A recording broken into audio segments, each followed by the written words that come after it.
Your Worship, Mayor Roth.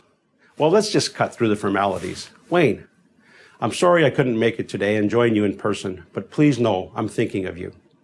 Through our years of working together, we shared some great victories for Wilmette Township, and maybe a disappointment or two as well. But you were always cheerful and positive, and that's what I'll miss most about you. While weathering the worst global economic downturn since the Great Depression, you managed to renew the township's roads, bridges, and water systems, and to build a new recreation complex.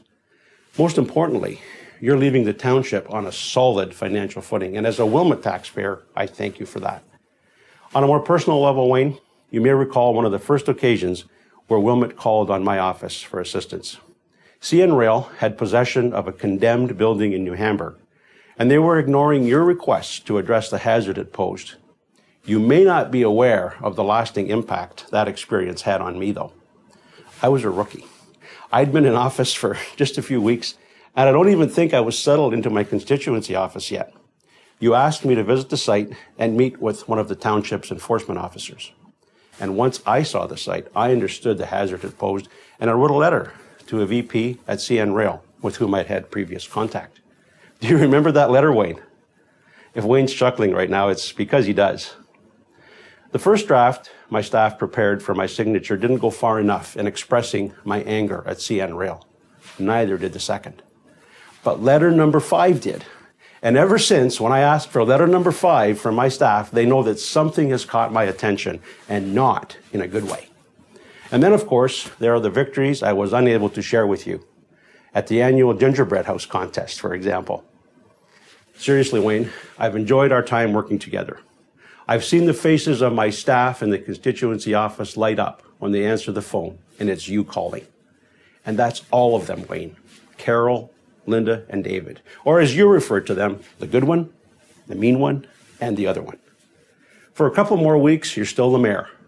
Before that, you served as a member of council, and before that, you were a teacher. You've devoted your entire life to public service, and you deserve a break. I understand the challenges of balancing public service with the needs of your family. Wayne, you've put in enough time for all the rest of us. Enjoy some time with Lorraine. And when someone complains to you about the state of the township, you can say those 2 magic words. And I'm sure you've had to hold back those words 100 times as mayor. When a question requires a long, complicated answer on an issue that you care very little about, you now have access to those 2 words. And I'm sure you've thought those 2 words to yourself very often. As a public figure, you weren't able to express yourself as succinctly and clearly as you will be able to do in retirement. So when a good citizen stops you while you're shopping to complain about snow removal, you'll be able to finally deliver an appropriate answer in just 2 words. In fact, in just 2 syllables. Ask less. I'm sure you wanted to tell some people to ask less for a long time now. And I'm also sure that once you tell one person to ask less, you'll soon tell pretty much everyone, go and ask less. As your member of Parliament, I extend best wishes for your retirement on behalf of the Government of Canada and the people of Wilmette, whom we both represent.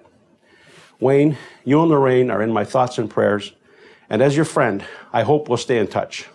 And I hope that when I call to see if we can get together, you won't just tell me to ask less. All the best, Wayne. God bless.